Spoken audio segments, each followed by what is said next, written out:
I guess we live. I don't know. Maybe we live. Maybe we not. I don't know. Well, I don't. I'm dealing with limited bandwidth. With Yeah, that, it came on. Okay. All right. So good night, everybody. Welcome to Fatherhood Talks. We're here in the house tonight. Tonight we will be having another fruitful think tank conversation of fathers. Tonight's topic is time management therapy. And so I think this is a great time to kind of like at the end of the month, the last Tuesday of the month, to kind of, measure up what that means to us and how do we kind of manage that. So if you know somebody right now, they need to be on here, hey, like, share, subscribe, call them, tell them, hey, get on Fatherhood Talks and listen to this conversation we're going to have tonight. I'm Ron Osborne Williams. I don't know, the guy that just pushes the buttons, pushes buttons here and there. Probably send you a lot of text messages that you're tired of getting, and on and on. Let the other fathers introduce themselves. And fathers, I think somebody have some feedback coming through, so check that out. Good evening, everybody. J. Rob Menard, father of 2 young adults.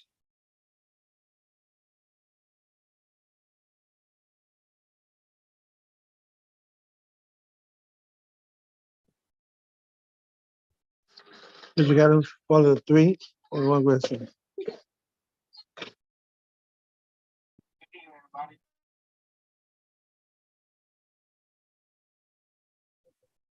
Hey, good afternoon, gentlemen. My name is Lionel Lightborn. I'm a father to a tribe of 7 young adults, 4 young men, 3 young women, and 1 granddaughter.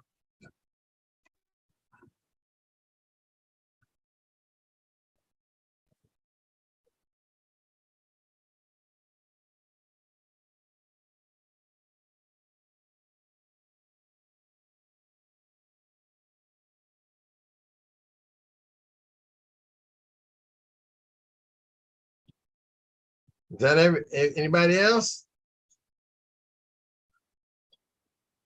So I guess, gonna be like, you're gonna have this picture like the 3 wise men. We look like the 3 wise men. I just, hey, look, we bringing gifts. We're gonna bring some gifts to you tonight. So let's listen. I'm gonna tell you right now, man. This topic, I didn't come up with it, but I know maybe I did, or maybe I didn't come up with. Maybe that was the motivation for somebody presenting it to the producer staff, whatever, to our pot of topics. That's what I call it.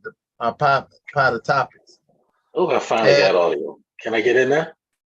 Oh yeah, go ahead, Bob. Good evening, everyone. Larry Jordan, father of 2, grandfather of 1. Had a little audio technical difficulty tonight, but I will be coming on and listening. Okay, that's good. You're in the play. I thought we had Rohan coming on here. Oh, there he is. Oh, we had Rohan. Let Rohan get in there one real quick. Rohan, are you ready to talk, or you just, you still eating your chickpeas?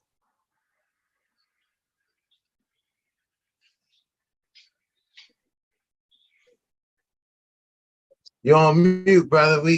Them glasses, boy. Hey, man, you looking older and older every day. Starting to look like the old Jamaican man that sitting in front of the stove. We don't use that word older. We use seasoned citizen. We don't use that word older on here. I got you. See, seasoned citizen. That's the word. I like that. Yep, Senior. Yep. Seasoned. Wait, is that seasoned with curry? Yeah, I love my curry, man. Oh yeah. Curry a jerk. I don't do too much jerk, but I like the curry. Jerk, go ahead and introduce yourself. I'm sorry, Rohan. I'm fooling around. Introduce yourself. This is good to see you, my brother. Yeah, man. I just step away for a minute. Yes. again, gentlemen, again, it's an honor. And as we talk about time management, this is a very good topic to talk about tonight. I'm a father with two daughters, Amaris and Annalise, 16 and 18. And again, it's an honor to share good knowledge with you, fellow fathers.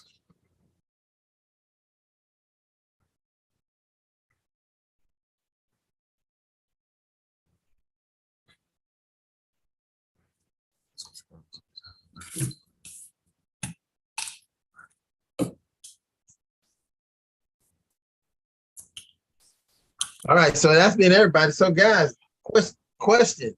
What's the take of this time management? We know what the time management part is. It's something we have to manage and deal with all the time.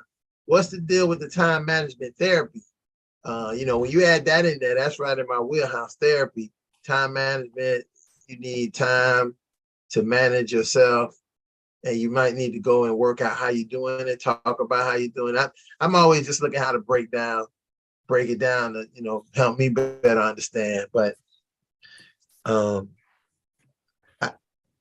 I know this much. It is probably one of the most important factors that we need as fathers, time management.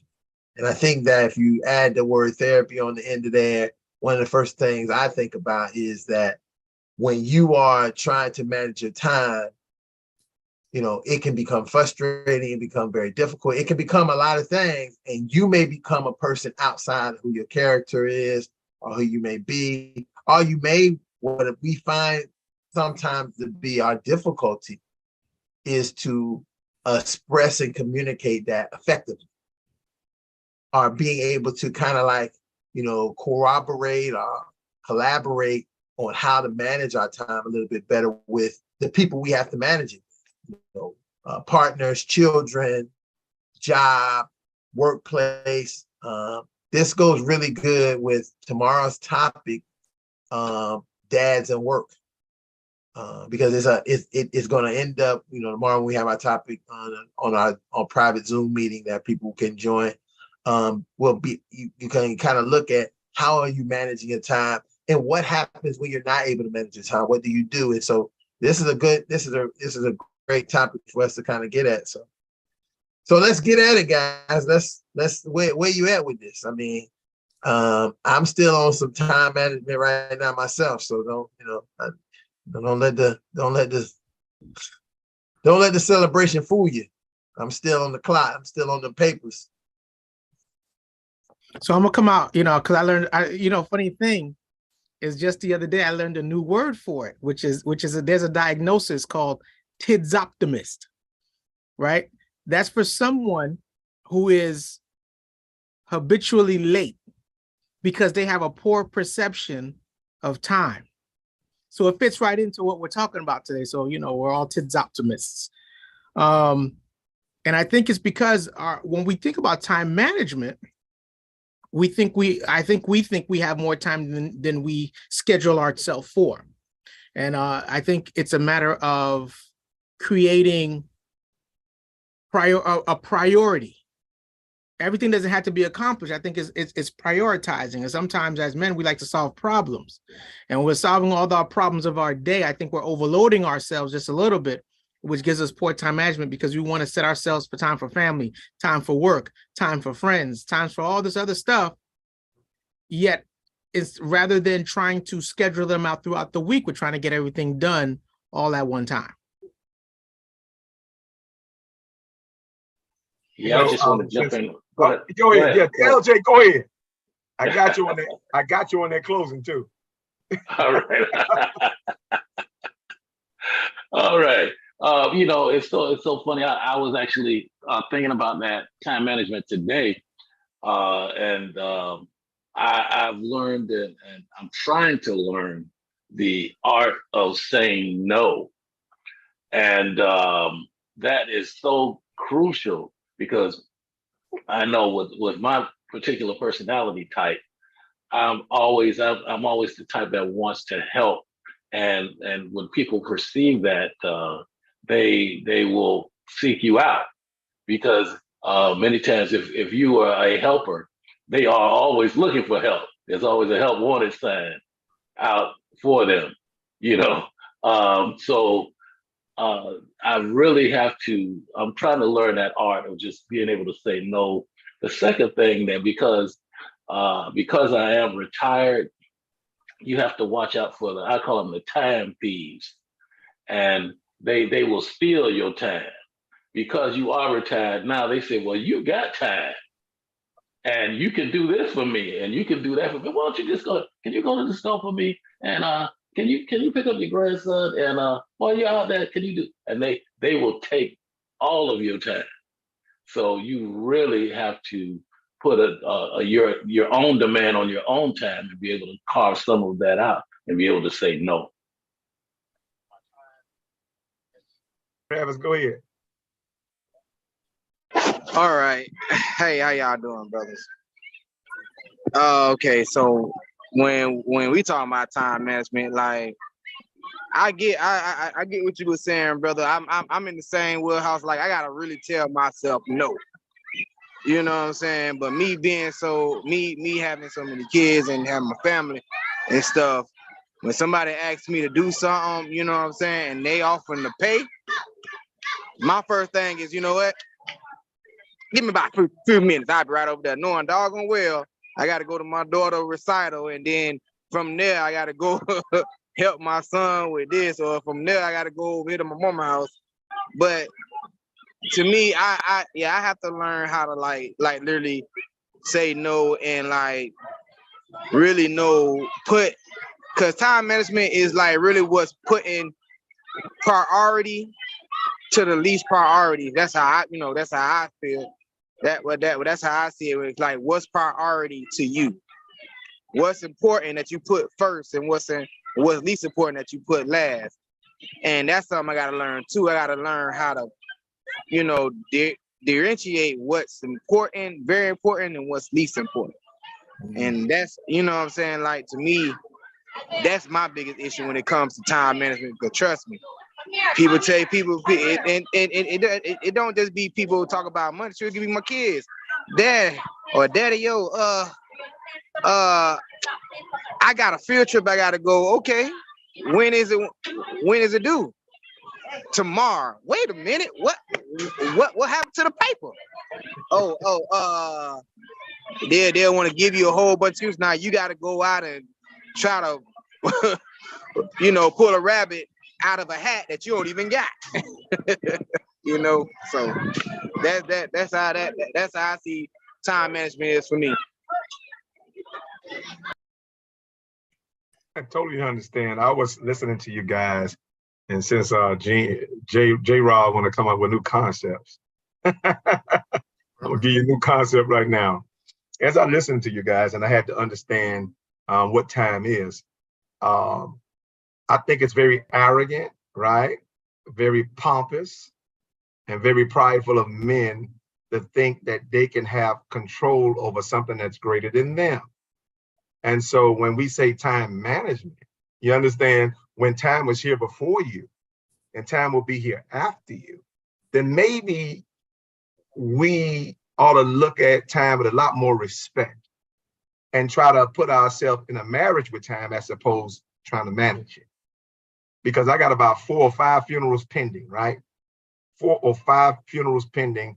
One particular guy, I remember he just started, his dreams just started to come through. And I think he was booked up through the whole year with shows that actually caters to his dream. And then he just suddenly passed away in his sleep. And so to think that we can be managers of time, you understand? I think we can be managers of circumstances and managers of schedules. But to think you can be manager of time is saying that you can make time wake you up tomorrow. And that's not so. And so I think we just have to have a greater respect for time. And I don't think we have a greater respect for time, which is why we probably don't respect it. And so when we start to look at the respect for time, then you got to understand that I'm in a relationship with time, and time is the husband and I am the wife, even though I'm a man. And so with that, when we start to look at that relationship with time, then we start to understand that marriage with time, then we can start to become more intimate with it, but be respectful of it first. And then we can become intimate with it. That way it can start to give birth to the children. I mean, the children is the circumstances that we really want to really happen, because we invest that time. So that time can, what they call it, return an investment on whatever we put it into. And so with that particular time, I would like to say my new concept for time management would probably be time marriages and not time management. Not marriages? Simply, yeah, time marriages. As opposed to, so you're in a relationship time, you're not the manager. And so I think we have to stop thinking to ourselves and stop letting other people, I don't mind being fed inspirational concept. I don't mind being inspired by other particular cultures and knowledge and stuff like that. But I think also we ought to think for ourselves and come up with our own concepts and rationales and narratives that other people can actually glean from. So I lean more towards time marriages than time management, only because for the respect of time. Oh, I have uptime and with time. And going on with what Lightbone was saying, I think that's the major thing that we have to understand is our time is limited, right? Where we don't know when our last day is going to be. So now you have to start being very selective with how you spend your time. Because again, going on with like Lightbone was saying, we don't own time, we're working with time. And we're trying to accomplish things before our time. And so when you start to look at it that way, you start to be particular about who you spend your time with and who is worthy of giving time to. And once you start to understand how precious time is, you spend it a little bit differently, because that's one thing you never get change from, is that time you spend, you'll never get change back.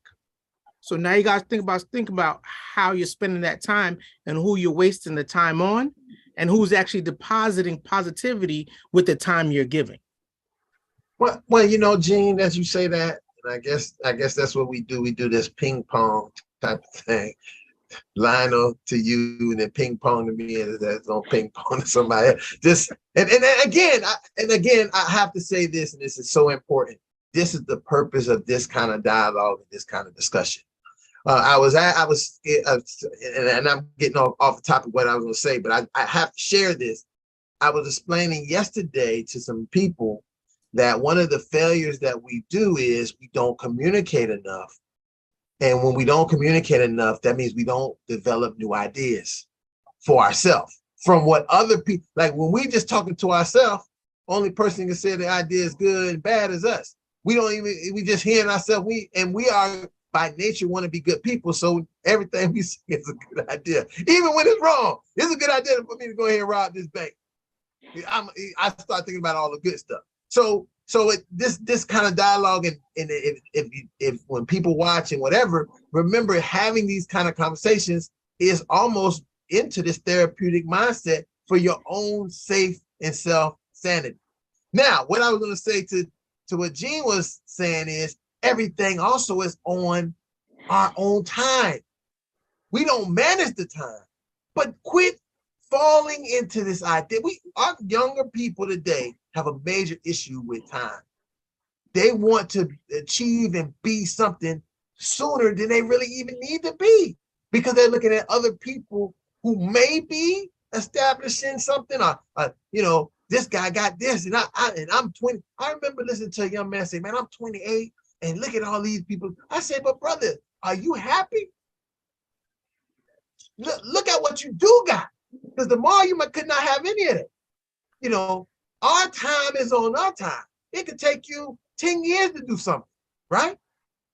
It might take some people 3 years, but it's your 10 years. And if you were good with it, everything in your time." And so and that's something that when we start thinking about this management and what have you, let's don't let other people influence our time as well.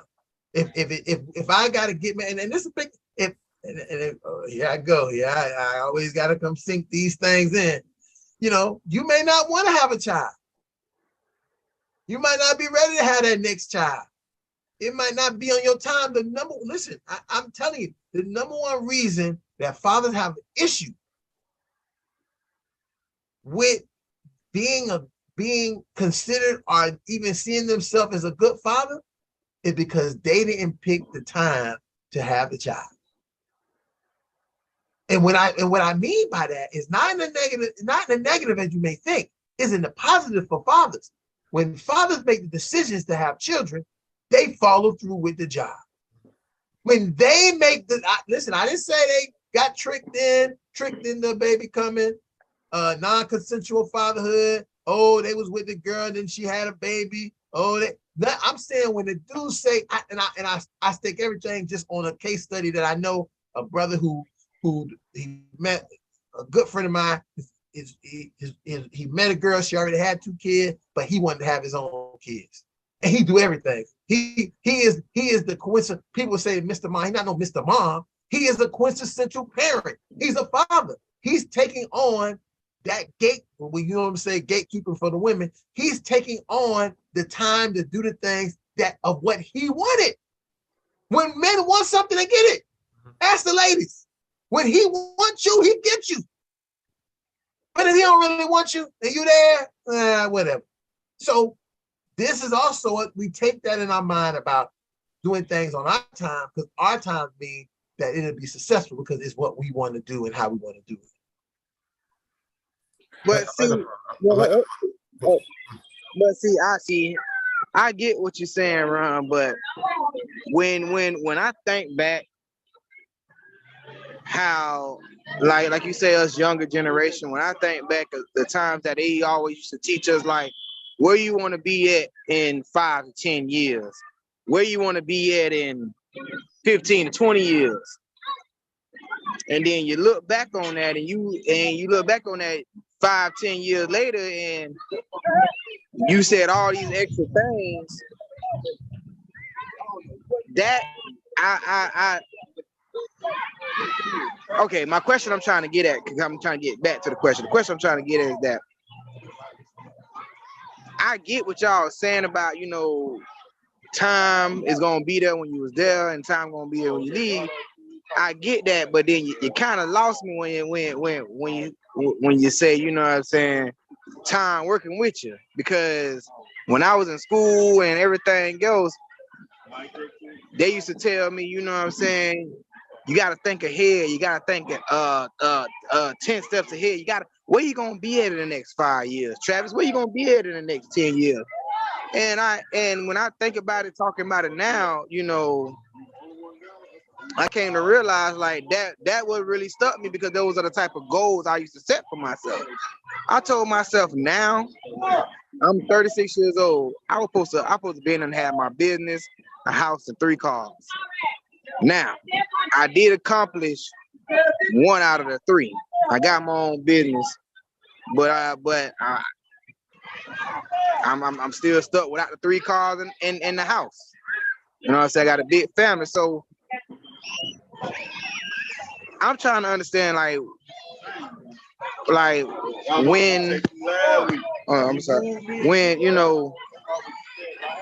when we talk about time management, like how would you want to, like, how can you explain that to me? Because honestly, from what I noticed, you can't manage time at all. Hold on. I'm going to respond. Let me respond to Travis. Travis, there's 24. I'm the numbers guy. There's 24 hours in a day. Now, there's 24 hours in a day. Now, the first thing I would say to you, and you have your goals and you have your target. You have to start writing it down and look at the areas that you're using your time for. In the past month, what did you do in the past month? Write it down and look at it and say, oh, this is where my time is going at. And then you can start to reschedule or start to redirect your time to your goals. I don't forget what I'm saying, because let's be real here. If you mentioned you own a business, that is time. You have a big family, that is time. You have a wife or a companion, that is time. You have to look at where you're using your time now and see how you can redirect it to some of your goals that you just mentioned. Yeah, I actually, go ahead. Go ahead, Larry. Go ahead. So I was just saying, I would actually agree with that. But it's funny how we are indoctrinated. I mean, from the time that we are in Right. infants on how to deal with time. And what I'm basically saying is we are taught from the time that we're small to that we trade time for money. So that there's a relationship between time and money. Now, what we do and what I've tried to do with my kids is that you try to break that chain by saying, no, it's your creativity that is the most important thing, because what that does when they indoctrinate you that way, the first thing they have to do is they have to stifle you in your creativity. Because if they don't, then you'll realize that you don't want to trade your time for money, that you want to, and that's where I and the kids view now how they view entrepreneurship, that they have realized that their time is limited. There's a finite time that they need to do things, and they don't want to stifle their own creativity. So therefore, they want to do things. The issue that I have with that concept is that they're not willing to put in the expertise or the time, okay, to be able to become, once that you get that idea, to become creative and to be an expert in that area that you've decided to become, that to go in.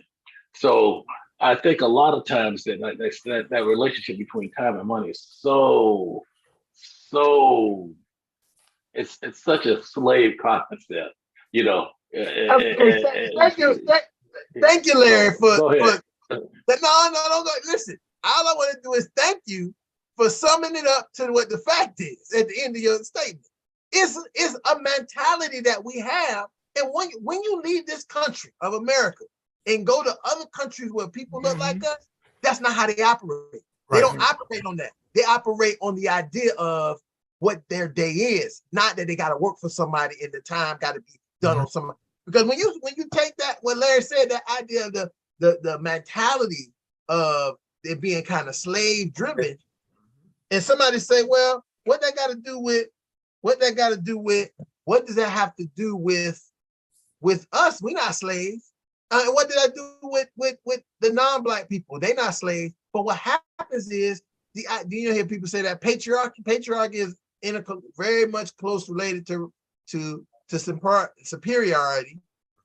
And the people who are superior to you, they dictate the time and make sure you run the time.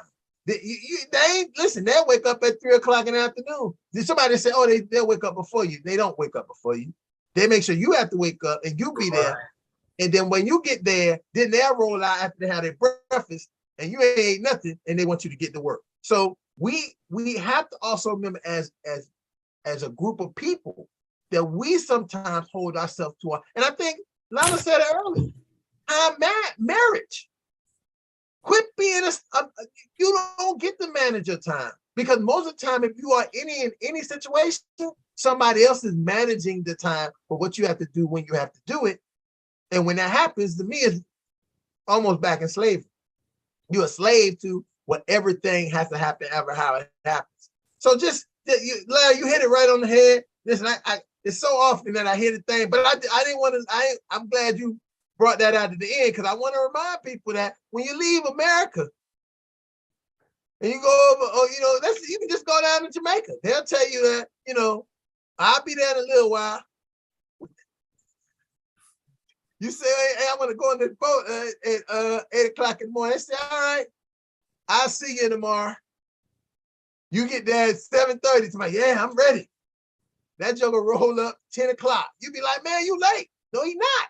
He on the time that he had. You're going to go on the trip, but you don't dictate the time, because guess what? You don't know what he had to do before coming to pick you up. He ain't dropped everything he had to do. If he had to feed his kids, he might have had to feed some cows. He might have had to feed his pigs. Then he might have had to prep the boat. He might have had to do all these things. He's not getting up earlier than you to do it, because he's not thinking like that. He's thinking that when I get to it, it'll get done, and then we can enjoy it. And going back to what Travis was saying, I think when you start to think of, when you think of time, right? We always have to think that there's a deadline that has to be met. And when they give you, and I think the confusion that they ingrain in kids is, where do you see yourself in 5 years? If you don't make it in 5 years, you set them up to feel like failures. Right. 5 years may not be your time frame. 10 years, you may be more successful than you would have been at 5 years. So to think that time is they use time as a constraint on achievement, and it's not. Time is actually like Lightborn was saying, time is your friend. Time is marriage. Time works with you. How many times have we learned something and said, dang, man, if I knew this 10 years ago, but then you think about how you were 10 years ago, and it might have put you in a totally different space, meaning you weren't ready for it 10 years ago. Now you're ready to receive it and hear it, and you'll do more with it today than you would have 10, 15 years ago. So when you start thinking about time, and you start thinking about the deadlines of time, just throw all that away. When they ask you where you're going to be 5 years ago, it's just so think of it in 5 years. How am I going to focus myself to achieve, to start? Because once you start talking about goals can be moved every single time. Meaning, if I set a goal for 6 months and I don't hit that goal, did I make some strides towards it? Let me move it to a year and keep chopping away at it. Let me move it to 2 years, keep chomping away at it. Because until you start to realize that you're like Lightborn says, you're not controlling time and you're not controlling a lot of things that happen, then you can be okay with the longevity that it takes you to reach a point versus killing yourself and penalizing yourself because you did it. I like that. I like that. And I like to add also, Travis mentioned that, he mentioned his age, he mentioned his goals, but I like to add also, Travis, we have to talk about retirement. Many of us in our culture work and don't talk about retirement because our physical bodies right now will not be able to function the way in next probably 30 years or 40 years. So we all have to take that into consideration. And as Lionel said, time is borrowed. You have, it's not given to you in a sense where, okay, this is the amount of time we have, because it can change. So I think we need to look at the overall of time and the goals as you mentioned. Goals can be stretched to a year and continue. But we really, I like to talk numbers. We really have to. We have children, we have families, we have short-term goals, long-term goals.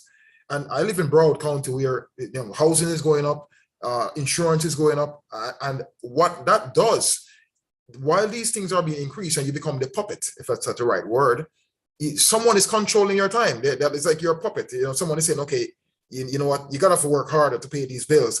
And these are some of the things that many families face. And if you guys notice, again, you see the toxic environment, the fighting, the arguing, kids behaving rude at school. We really, time plays a big role in that, and how you use the time with your children, with your partner, with your job is very important, because we need to detoxify, or if that's the right word, what's happening in our society today. I'm going to always say that, because I don't like the direction I think we're going now. What's that direction, Ron? The direction that I see now is anger is becoming the norm. And when anger becomes the norm, anger comes with circumstances. It comes with consequences.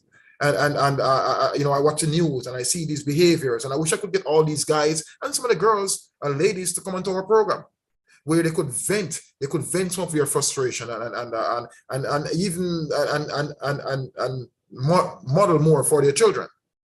So you think we need to put on a anger management seminar? Oh, definitely. Anger is a feeling, and let's be real here. If it's a feeling, but it seems to be the norm now, man. Everybody seems to be angry these days. I'm just saying from what I see when I'm on the road and so forth. But on the road, are you talking on the road driving? Oh yeah. Yeah, because I was gonna say that. Yeah, listen, I listened to my homeboy the other day. He was talking to me. He was driving. He said so many words. I had to say, I gotta hang up, brother. I don't want to go to hell. But you know, and what you're saying is true. But like so many conversations and narratives, and particularly not on our platform, but on very popular platform, what we do is we chastise the people who would be justified in their anger, right? The poor, the left out, you know, people who live in frustrated situations. So their anger is justified. Their anger is totally understood. But what we do in these more popular conversations is we say, you know, let's just treat their anger because they're poor and they're angry, and so they become the guinea pigs of society, right? But nobody's really questioning the anger at the top. As if why would your president do what he do? I'm not talking about this particular president, but other presidents. Why would your governor do what he do? Why are the rich so angry? You understand? Yes, racism is an anger, and we ought to call it that. I think sexism is an anger. We ought to call it that. And so I think when we start to put these emotions at the same feet of the rich as we do as the poor, because it seems to be more justifiable. As a matter of fact, I don't even think that we call it anger when rich people do it. Right. We may call it something else. But when it comes to anger, we think it's a poor person thing and not a rich person thing. I'm like, no, that's not a poor person thing or a rich thing. That's a human thing. And so I think we need to look at it justly and equitably, and not just look at it for the people who can't defend themselves, because we're quick to pull the cover back on their anger and not question the anger of the people at the top that may have some type of influence over our situation, even though they have no what they call it, no intention on giving you nothing anyway. You understand? But I think we're just intimidated by their wealth, and we would never question their anger and say we understand why they're angry, because they're in frustrated situation. But what's the justification for yours? And so, and back to J-Rob's point, when it comes to goals, we find ourselves with that 5-year question, where you see yourself in 5 years, particularly as a kid. It intrudes on the creativity part, which Larry spoke about earlier.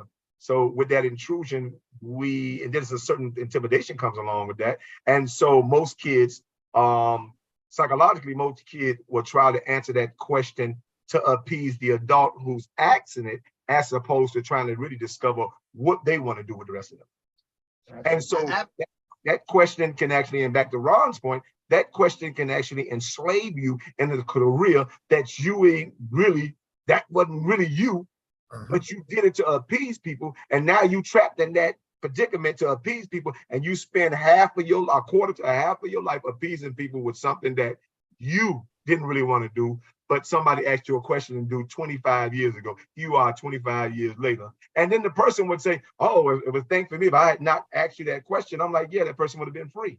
But Lonnie, you make it sound so much more cavalier that they just ask you the question.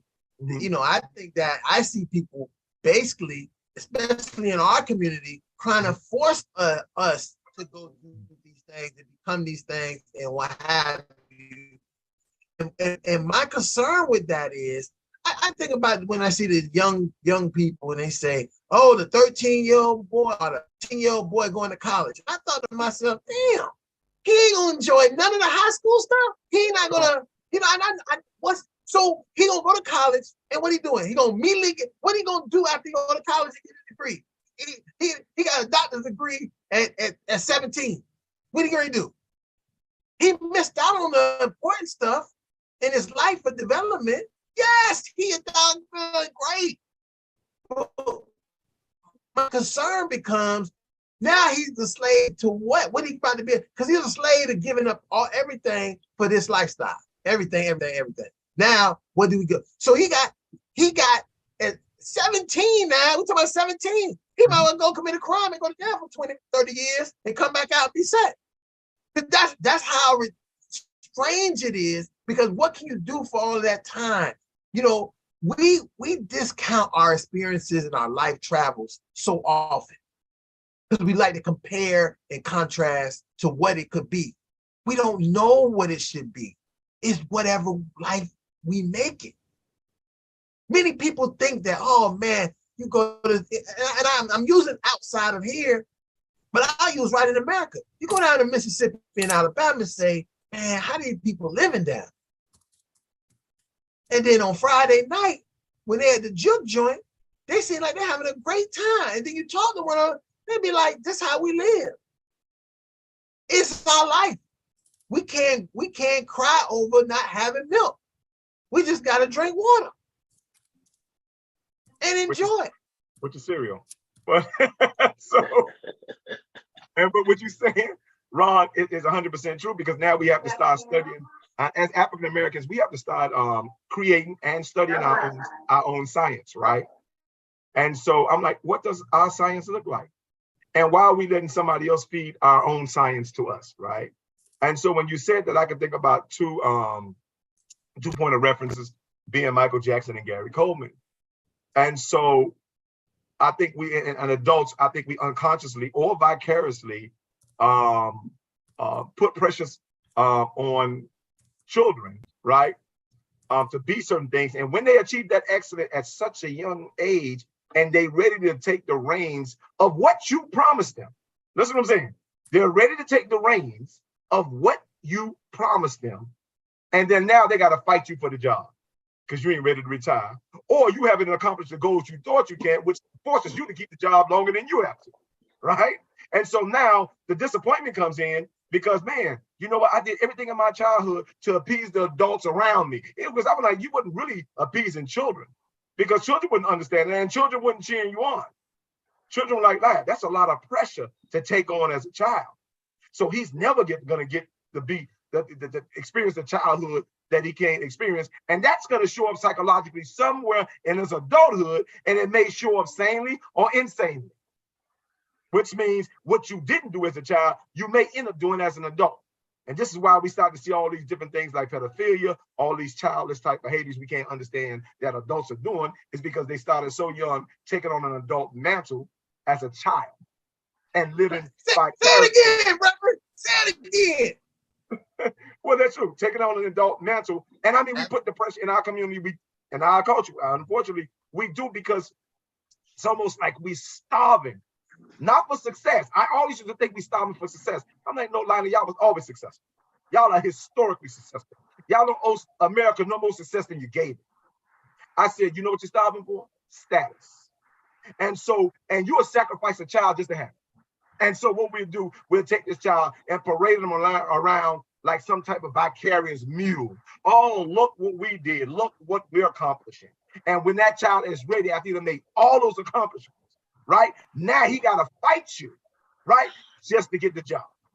You understand?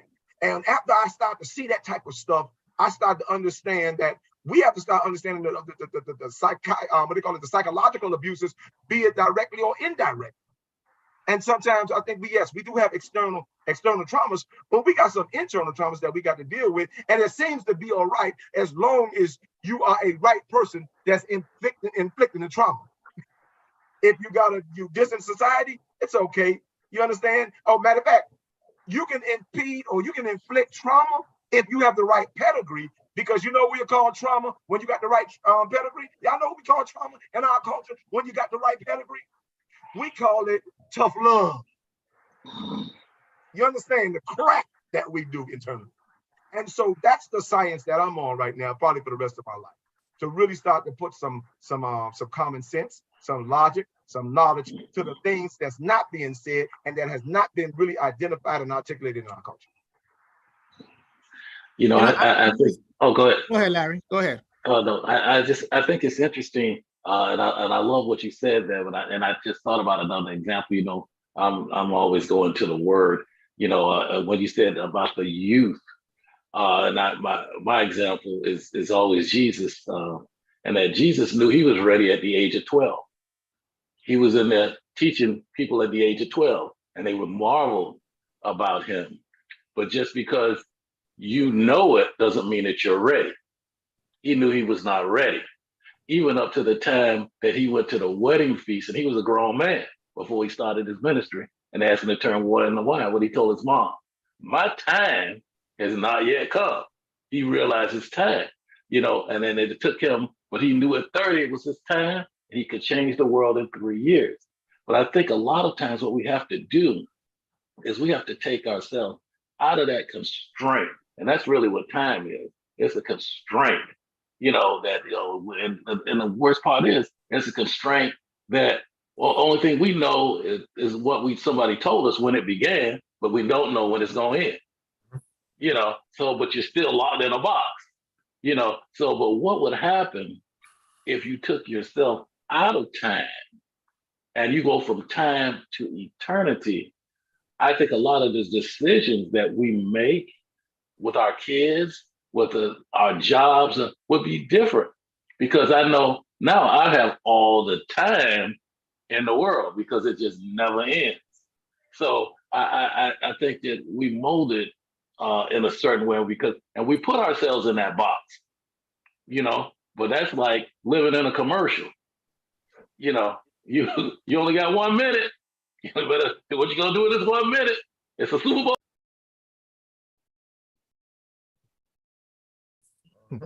And you know what?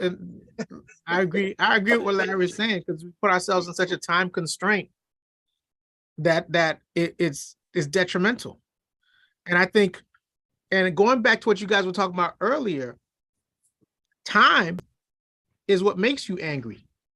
I was thinking about what Rohan was talking about, and when you think about it, especially when you're on these streets, on these roads, you're coming from work, spent the whole day, spent your hard time in the salt mines to be on the road, to spend more time, for you to get frustrated at people who are careless and don't care about your time, and it drives you to anger.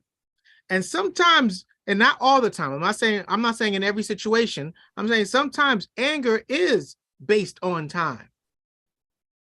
And when you start to think like Larry is saying, that, hey, look, I got all the time in the world, everything becomes different.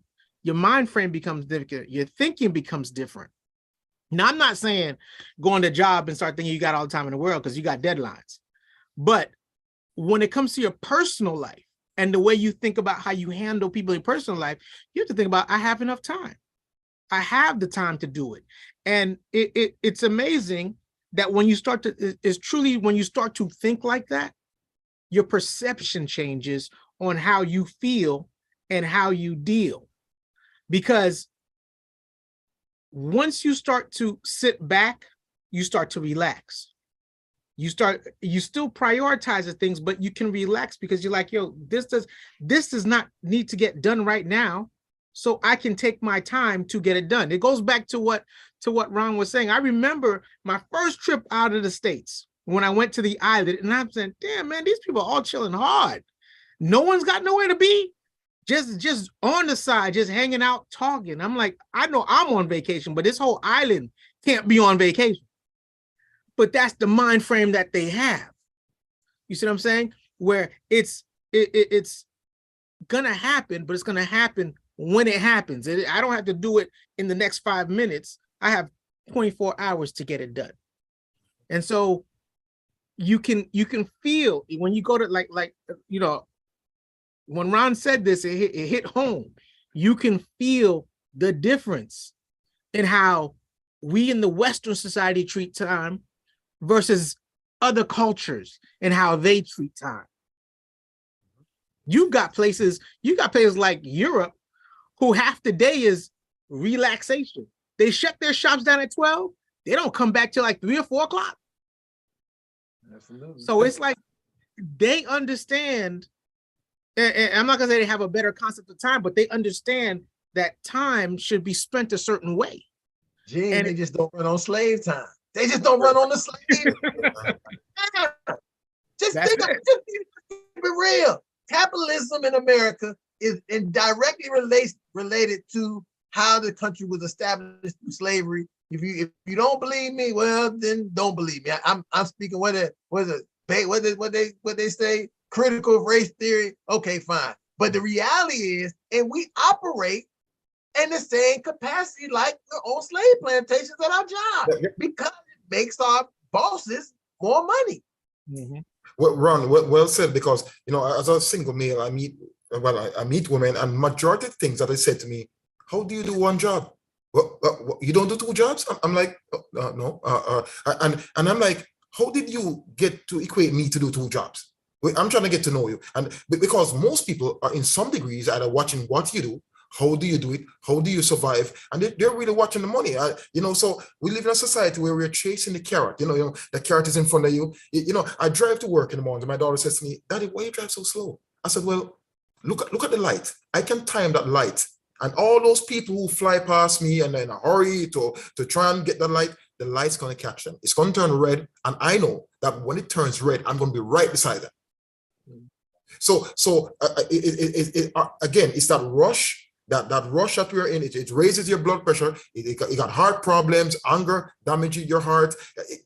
There's a lot of things that happen with this race for money or race to pay the bills. It's really challenging, and that is, as Lionel said, we really have to learn how to balance. It's not necessarily scheduling; it's balancing your time for your children, for your life, and for your partner. These things are really critical. But you know But what? like Larry was saying. Okay, I'm sorry. Go ahead. Rohan, in the because Rohan, my Jamaican brother. So in the words of Bob Marley, Yes. we have to emancipate ourselves from mental slavery. That's now, right. what does that mean? Because you got to understand, when you hear something, you understand you got to understand what it means. And simply, in the simplest forms, it means this: you can't allow people to change your narrative, and especially, you knowing who you are. And so I think oftentimes people just enslave us with a narrative. Literally, you would think they're doing it with whips. I'm like, no, they're not doing it with whips anymore. They're doing it with words. Yes. And so what was living to you, right? Mm-hmm. Living. And so we allow people to transform our narrative of living into lazy. You understand? And so we in our culture, we love the fellowship. We love to love on each other and stuff like that. And so that's the way we live.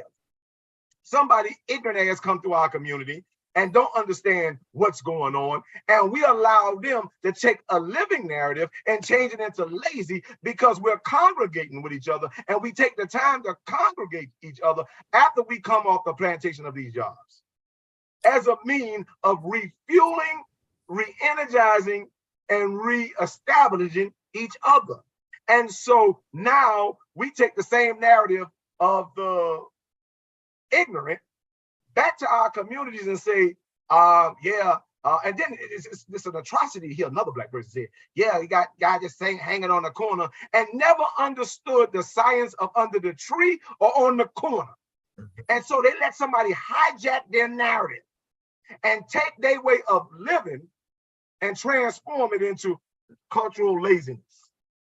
And they impregnate, and then they try to go and impregnate other black people with that crap and garbage. I mean, don't do it around me.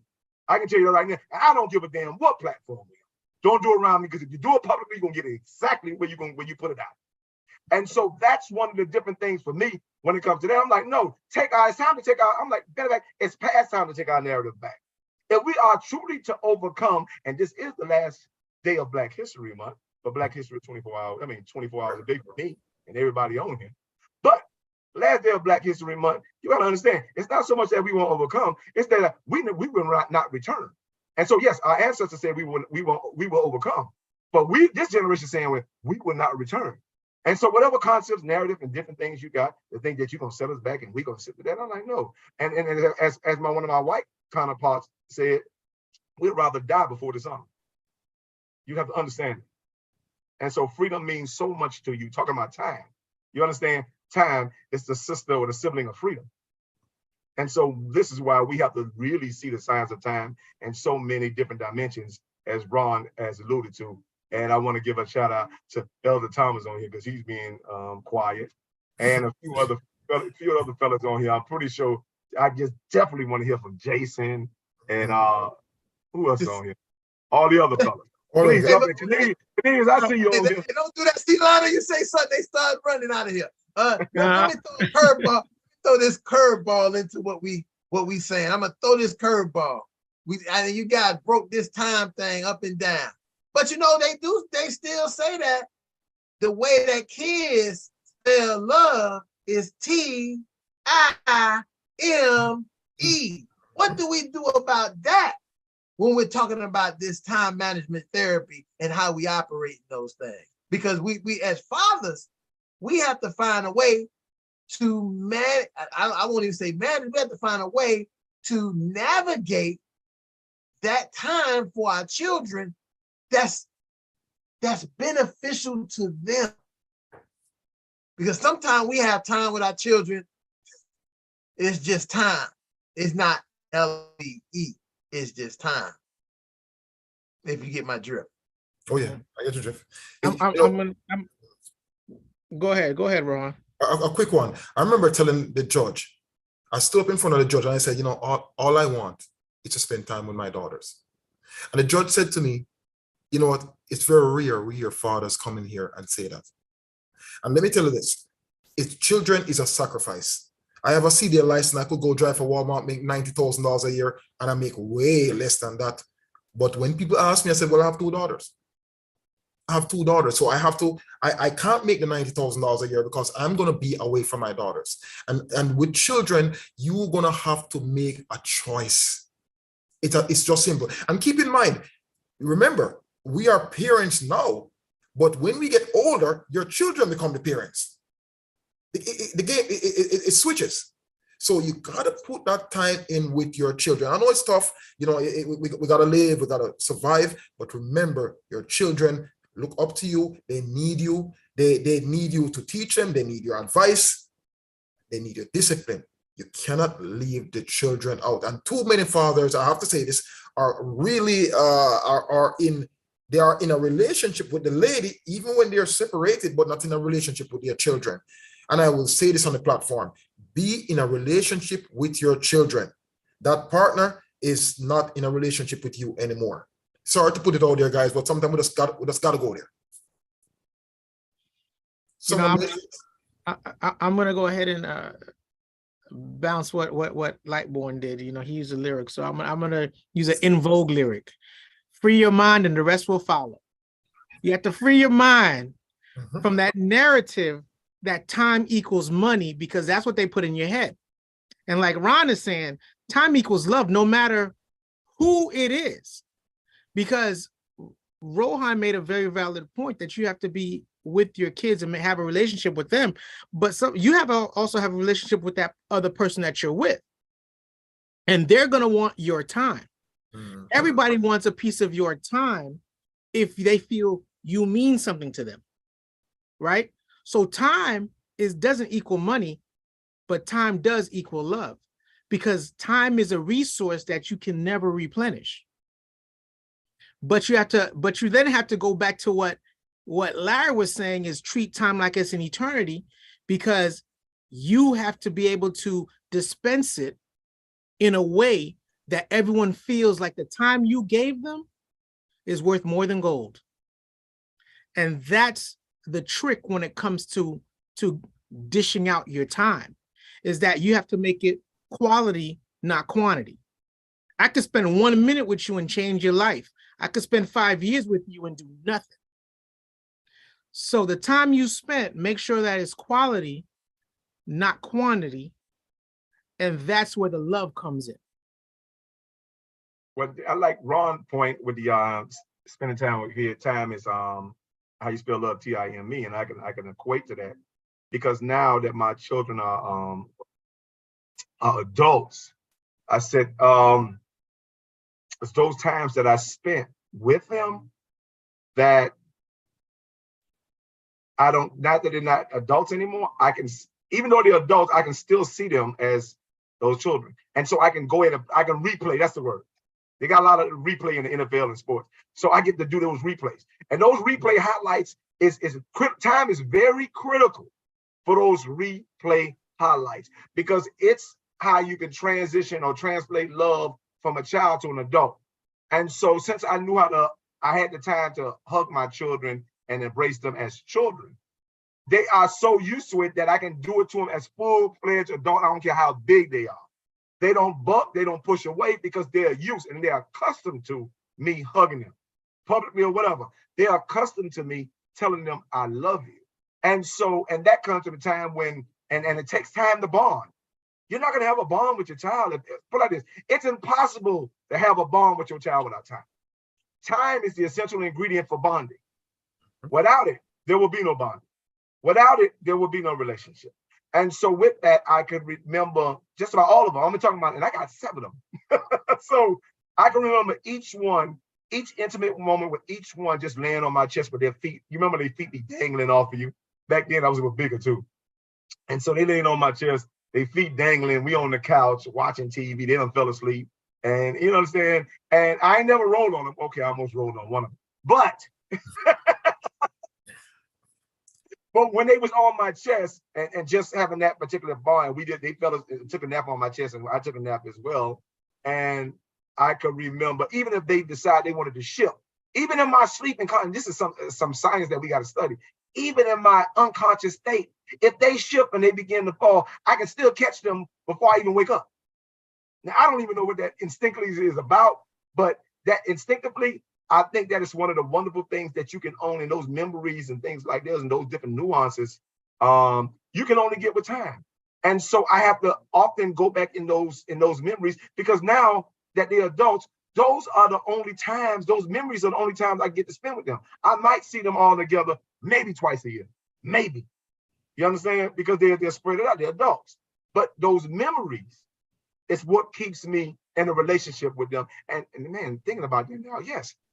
Sometimes when they become adults, the memories is the only relationship you may have with them until you can see them maybe once or twice a year, especially if they're in other states. And so that's something I just want to share. Well, you guys. All right, Superman. Oh, go ahead, Elder Thomas. I guess you woke up. Come on. No, hey, watch it now. I just said. I was just saying. All right, Superman. No, You remember that story, huh? Oh yeah, oh yeah. You know, I had a long talk with my son. Well, not long, but it was a good talk on Friday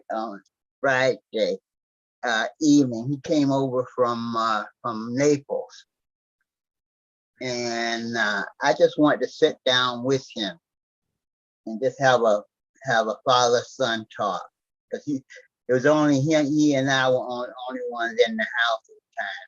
My wife was over taking care of her sick sister, and you know, he sat and listened. You know, I really opened up to him, you know, about, you know, and even to the point of being apologetic, you know, because I said, you know, son, I may not have done everything right, but I really want you to know that I truly love you with all my heart. You know, I'm very proud of you. And he said, I know it. I know that, Dad. Even when we're out and like you were saying, Lionel, when we're out and about, we hug.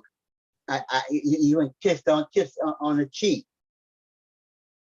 because we have that type of father-son relationship. And because I was listening to this minister talking Friday night about how the older minister talking about how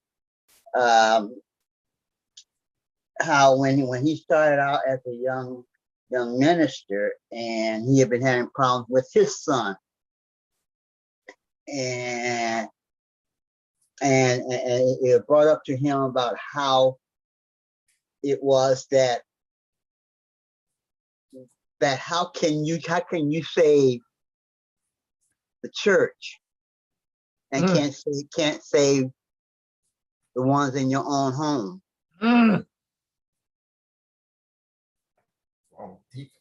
That's the Andy Reid. That's the Andy Reid business. Hey, Elder Thomas, you said something, and I'm glad that you spoke before I spoke, because I was about to bring that Lionel spoke about this idea of the time that we share with our kids earlier gives us the opportunity to, really just be able to pop back in later, right? But I want to speak to fathers who may not had that time early in life to spend a lot of time with their kids. It is not over. Elder Thomas just showed a great example of that. And that same time that we talked about when you was with them when they was 10, 12, 11, 3, 6, 14, these times, and I'm speaking from my own experience, these times are even better when you're 30, 40, 50, and you don't understand why, but I think that one of the bigger parts is that the idea is I may be a grown man, but I'm still a son. Sorry, I don't understand. I may be a grown man, but I'm still a son. And there are things that I could come and talk to Lion. I might be talk to Robert, but you know who the best person to talk to? My daddy. Because he gonna tell me, now you see why, this is not true, but he'll tell you, see, now you see why me and your mom wasn't together, right? And then I say, oh, but that wasn't the case. My dad and mom were teenagers. Maybe my stepdad would tell me that, because I have a good relationship. I have this relationship with him too. And I think that that's important, to have those relationships, because it makes you a better man, a better father to your children, because you have this guidance. Even if it's not, he not Superman. Remember, he not coming to swoop in and save you. He just saying, let me normalize what you might be feeling and what you might be going through as a father who was probably not there at all, not one bit. But you may also find out why he wasn't there at all, not one bit. So stories got a lot of different stories, but we have to manage that again when we get the time. But you can't manage it if you don't get the time to spend. Ron, you said something that's very valid, and I'm glad you said it about fathers not being there at a young age, but then they're coming back into the kid's life. And I just want to say this as a little caveat to that. When you're coming to a kid's life at a later age, don't come in, and this is going to sound bad, I might get some pushback, but don't come in as a parent trying to regulate. You got to come in as a person that's caring, because oftentimes we come in and we try to be that. You try to be that parent. They've lived without you for 13 years, and you come in and trying to tell them what to do. You're gonna get that pushback. Mm-hmm. Yep. Don't try to tell them what to do. Try to understand where they are so you can guide them, because guiding is what parents do. And that's the one thing that you have to understand, that it's not too late to be a parent. It's always too late to be a dictator. And there's a big difference. Robert, also, bringing up that point about, sometimes your kid just wants you to listen to them. And understand where they're coming from, so that you can build that relationship. Because my son is in his 40s now. I just turned 7 in November, but our relationship now is even stronger than before, because he tries to call me at least once a week, and we talk. Yeah. So it's not over until God says it's over. Right, well said, brother. I would like to add too a real quick one. For those fathers who pay child support, I'm the numbers guy. I like to talk about numbers. Child support is taking care of the child needs, but there are other needs your children need. And don't believe child support is a life sentence. You can always go back to the judge and say, listen, I want to spend time with my child. Many fathers, they write the check and say, I have a father right now I talked to. I beg him to come on the show. He doesn't come. He watched a show called Some Wife or 90 Day Fiance, but to each his own. They have their values. Anyways, he says to me, I said, what are you going to do when your child becomes 18? He said, man, I'm going to take all the child support receipt that I have and I'm going to show the kid, guess what? I was there. Here is a receipt for the child support I've paid for the past 18 years. And I said, no, man, you got to reach out to your child. Go to the school. The mom can't play her games. Go to the school, volunteer at the school. And he's, man, no, man, I have the child support paper right here. I'm going to show the kid. You know, being a father, man, being a parent. Rohan, and what you're saying is an ideal situation. I don't think that showing the kids some child support papers mean anything, because I know there's kids who get all kinds of child support and they live in poverty. So that doesn't mean that the child support means that the child's life is better. Probably you could change that, you know, and I was talking to a young man the other day, you can change that when you are around, or like you said, if you at the school, you know, you can see how your kid is doing. You can see if your kid coming to school with lunch or not with lunch. That's right. Because you at the school volunteering. But again, you got to be able to have the time to go to school in the middle of the day if you're not working for your slave master. So that's a whole nother show, I think. You know and we might even could talk a little bit about that, about time tomorrow, time. Hello? What'd say, like? Oh, no. Yeah, you guys hear me? Yes. Yeah. Okay, Yeah. no, I was thinking about that guy that Rowan talked about. I see that guy all the time. Now that I'm older, I'm more mature, I see that guy all the time. So I get to see the flip side of that particular story we're talking about. And that's the guy that after the work is done and the heavy lifting is done, he shows up and he wants to be respected and appreciated. He wants to be seen. He wants to not be invisible. As a matter of fact, he wants to get an invitation to the graduation. Mm-hmm. He wants to walk the daughter down and give her away. But you can't give away somebody you gave up on when they needed you.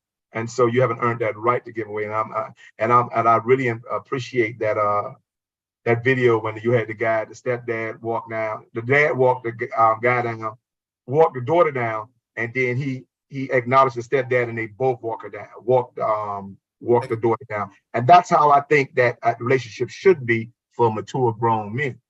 But unfortunately, you got guys who like to play these games. And after they finish playing the games, they want a prize at the end.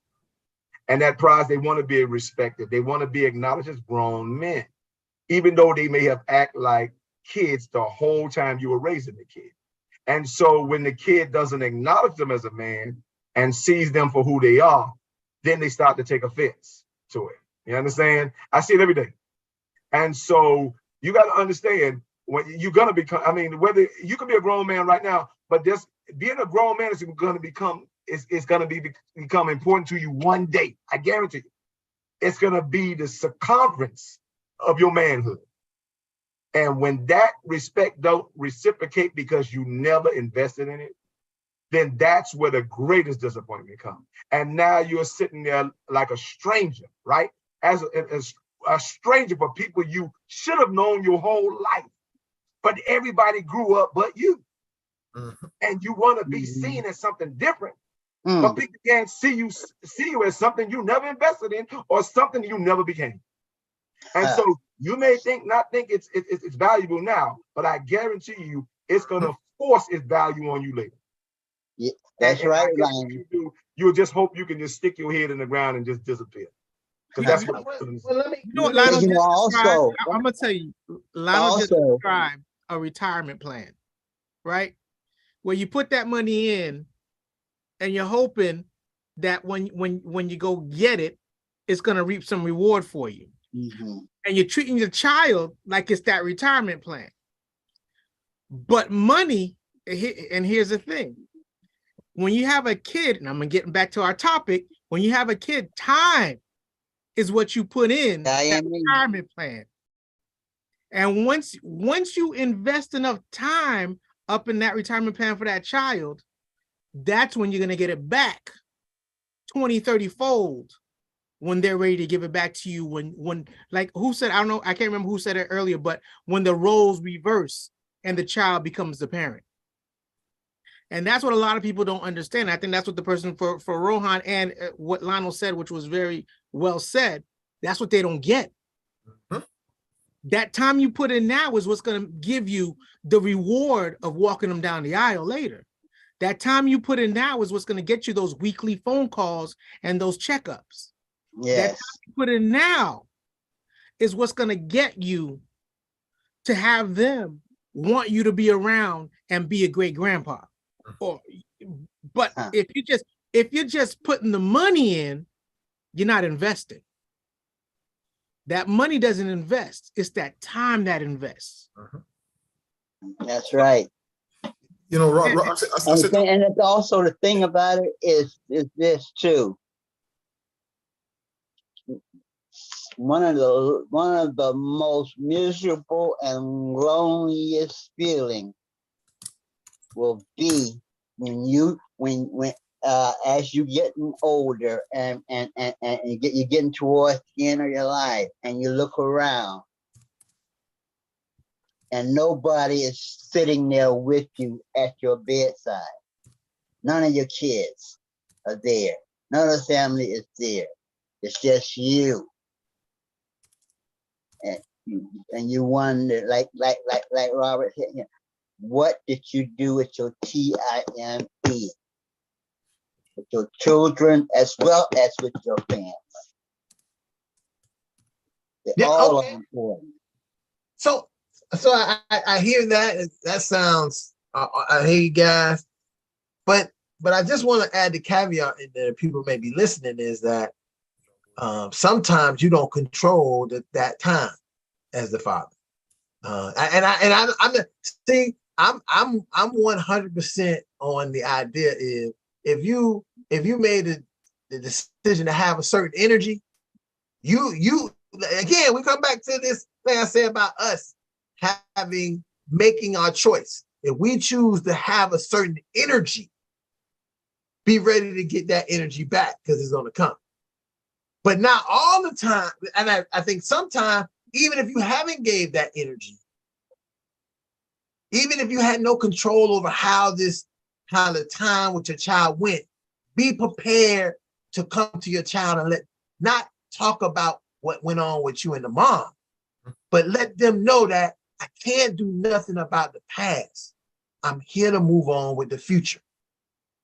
And then some people take that even sensitive and say, damn, he don't even care what happened to me in the past. He just talking about he want to move on. But I think that there's a way to do it.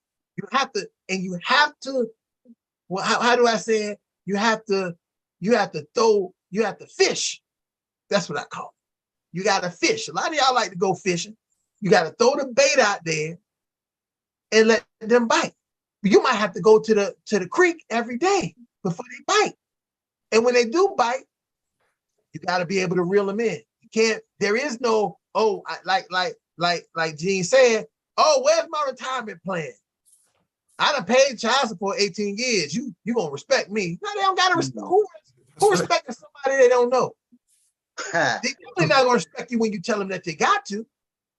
But I tell you what, one of the big things I told people to do is, if you've been a good person and you've been a man who just haven't seen their children, haven't been with their children, but wanted to be, tell your child to meet you in places where people know you. Because it's no better thing for a child to be interested in you based on the people who are interested in you. I just want you to think about it. If you take them places and people say, oh, because what will happen is people will say, oh, your dad was telling me about you his whole life. See, you hear what I just said there? See that if you ain't been talking about him, you don't get nothing about him, you don't got nobody hearing your whoops and your sorrows about, I wish I could be with him, but I can't really get in, we can't really do. And again, we talked about it, the guys talked about them dads who got energy and they gonna have that same energy. But I'm gonna bring it to those dads who that's not their energy, it's their situation. And it's a situation that, again, I don't know how many people ever took that 24/7 dad question on the 24/7 dad quiz when we used to have the pre and post test on here. But the question was, can a dad do anything if they didn't raise the child? And they don't have no access to the child. Can they do anything to be a better dad? I'll be winning. And most people answer, no, I ain't got no access to that. And that's wrong. You can be preparing yourself for when you're going to get in the game. You may be sitting at the end of the bench for 18 years, but 19 years, you might get a call and say, Dad, I didn't want to call you, but I'm about to get kicked out of school because I don't have the money for such and such. And you say, I hear you. What you need, matter of fact, I'm going to come pick you and go to lunch and let's talk about it. Being ready to be in the game, because that's the type of relationship. Don't be like, oh, you got my goddamn money already. Your mama got the child support. She should have been saving it. But because that's how they are. Listen, that's how the dads is. They think that they're entitled and giving the money meant something. It don't mean anything. No. And the money I pay for child support don't mean anything. What would really matter is the time that I get to spend with my child, where she can get what she needs to get from me, not money. She needs me just as much as I need her. But you know, you got to realize that it's not the quantity of the time. It's the quality of the time that you spend with your the children necessarily. You know, spend that time with them. You know, go out to the park, whatever it may be. Like Ron, you're saying, hey, go out to lunch, sit and talk. But make that time that you're spending with them not of quantity per se, but of quality. Well, we're at time, so the activity is over. Yeah, So take it away, hey Ron. man, it seemed like we were just getting heated up. We was getting the hot balls running. But again, folks, we want to thank everybody for joining us. Anybody who's going to watch us, anybody who's going to share this, definitely share it. The conversation is thought-provoking. It's a conversation that is real. It's a conversation that normalizes our experience as fathers from many different walks of life. And that's the unique thing about Fatherhood Talks. It's not one group of people, one set. Well, let me don't say that because I got told about myself the other day, but that's okay. We handling fathers that's in our culture, and so and again, we welcome all dads because all dads got all kinds of experiences. But they, just like I said about diversity, diversity is not just the people that have the group; it's also the people that want to come to the group. With that being said, thanks everybody. Good night. We'll see you tomorrow night. Fatherhood Talks, private fathers meeting. We'll be talking about dads and work to follow up on this conversation. Until then, we'll see you next week or tomorrow night. Don't forget the chant. I am. And you gotta remind me because I forget. And so because normally I do the chant. And let me get one really good plug. I really want to thank Castro. He's not here tonight, but last week we had a really, really, really, really dominant. Yes, it was. If you missed it, I'm sorry you missed it. It was, for us to come back to that was phenomenal. And the location was phenomenal. The Art Institute, the Art Center of Hollywood, Florida. Also the beautiful food we had from Tom Jenkins that was donated. I got to thank them. And I can't remember the young lady's name who gave us an interesting presentation before we got into our conversation. And the brother that brought the giant cookie. Look on our site. You can see that giant cookie. It was so beautiful. I'm almost mad that we had to cut it. I was going to try to freeze it and keep it and hold it and put it on the wall. But with that being said, fathers, repeat after me. I am a man of honor. I am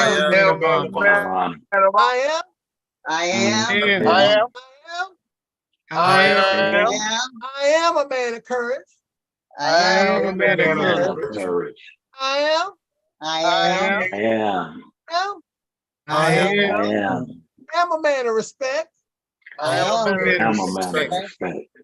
I said that I am. I am. Yeah. You are. You are. We are. We are. Championship fathers. Brothers. Yes, sir. It sounds All so right, much all better. right, all It right. sounds so different in It sounds person. so much better last Right? week. It was. I thought we was the Baltimore Ravens about to win the Super Bowl. With that being said, good night, everybody. I hope you enjoyed yourself. Please like and share this with other fathers who may want to use it. And just so all the brothers know, yesterday at 1 o'clock, you won't see it. I won't put it up here because that's not my kind of thing. But I did finally finish my life work. So now I can speak about this fatherhood business as an expert. Congratulations. Congratulations. As an authority. So I ain't no longer just a guy on the street talking gibberish. I did the research, and now I can say I know what fatherhood is about. Go ahead. Toot it. Yeah, thanks everybody, and good night. And we'll see you. Good night. God bless you all. Peace. All right, brothers. I'm praying for you and your family. Take care. Take care.